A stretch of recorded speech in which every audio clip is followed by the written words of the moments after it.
If your Maytag front load washer isn't draining, making some odd noises, or leaving your clothes soaked at the end of the cycle, there's a good chance the drain pump's acting up. I'm Ed with AppliancePartsPros.com, and in this video, I'm going to walk you through how to access, test, and replace the drain pump. Even if this is your first time opening up an appliance, don't worry, we'll go step by step and take it slow. Let's get started. With over 2 million products in stock, and the know-how to help you do it yourself, we are AppliancePartsPros.com. First things first, let's get our tools together. We'll need a 1/4-inch nut driver, a T20 Torx driver, channel locks, needle nose pliers, and a multimeter. And don't forget to unplug the washer or shut off the breaker before doing anything inside. Next, shut off both the hot and cold water supply valves and disconnect the inlet hoses from the back. To access the drain pump, head around to the back of the washer and remove the rear access panel. The pump's located right at the bottom of the cabinet. Now, you might still have a bit of water sitting in the pump or the hoses, so go ahead and slide a towel or a shallow pan underneath. With the pump exposed, reconnect power to the washer. Start a drain and spin cycle or use a component activation mode if your model has it. With the harness still connected, set your multimeter to AC voltage and carefully probe the terminals on the back of the pump connector. You should see 120 volts if the board is calling for a drain. If you do have voltage and the pump doesn't run, that motor's dead and needs to be swapped out. If you don't see any voltage, you've likely got a wiring fault or the control board's not sending the signal. In this case, we've confirmed the pump is getting 120 volts and there's no blockage. That tells us the drain pump itself is the culprit and it needs to be replaced. After testing, disconnect the power again. Begin by removing the main top.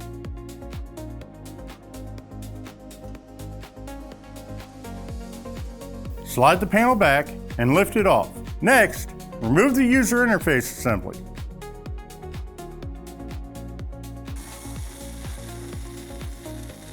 Remove the mounting screws securing the console to the cabinet.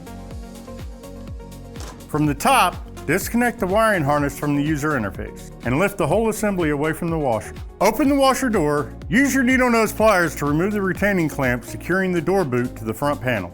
Peel the door boot gasket away from the panel opening and tuck it into the tub to clear the front panel, and remove the screws securing the door lock assembly to the front panel. Remove the screws along the top and bottom edges of the front panel.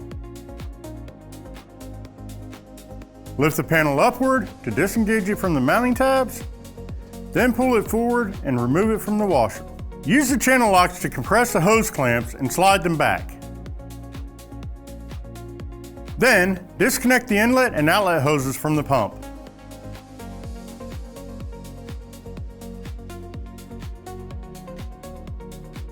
Disconnect the wire harness from the pump motor, pull up on the retaining pin securing the drain pump to the washer base. Then pull the drain pump forward and remove it from the washer. Here's the old drain pump, and here's the new one. If you've already got your replacement, you're good to go. If not, just head over to AppliancePartsPros.com. Pop your model number in and we'll make sure you get the right part for your washer. To reinstall the drain pump, position the new pump in the washer base and align it with the mounting slots. Push the pump fully into place, then install the retaining pins to secure it to the base. Reattach the inlet and outlet hoses to the pump and slide the hose clamps back into position using channel locks. Reconnect the wiring harness to the drain pump motor. Make sure the connector is fully seated and locked. With the drain pump installed, reposition the front panel onto the cabinet. Hang the panel on the mounting tabs, then lower it into place and reinstall the screws along the tops and bottom edges.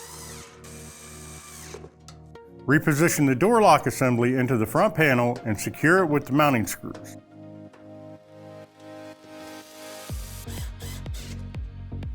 Then, reinstall the door boot back onto the front panel and put the spring clamp back on. Reconnect the ribbon cable and any other connectors and make sure they're snug and seated properly. Tilt the console back up and snap the top tabs into place. And secure it with the original screws.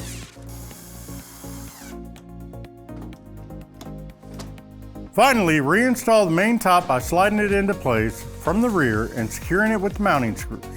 Once reassembly is complete, restore power to the washer and run a drain and spin cycle to verify proper pump operation and check for leaks. Listen for that drain pump to kick in and watch that drain hose to make sure water's flowing like it should. Nice work getting through that one. Replacing the drain pump isn't always fun, but it sure beats buying a new washer. If you still need that replacement pump, head over to AppliancePartsPros.com. Ordering's quick and most parts show up in just a couple of days. If this video helped you get your machine back on track, let us know how it went. Drop a comment below. Got your own tip for this repair? We'd love to hear it. Thanks for watching, and we'll see you next time for another DIY repair.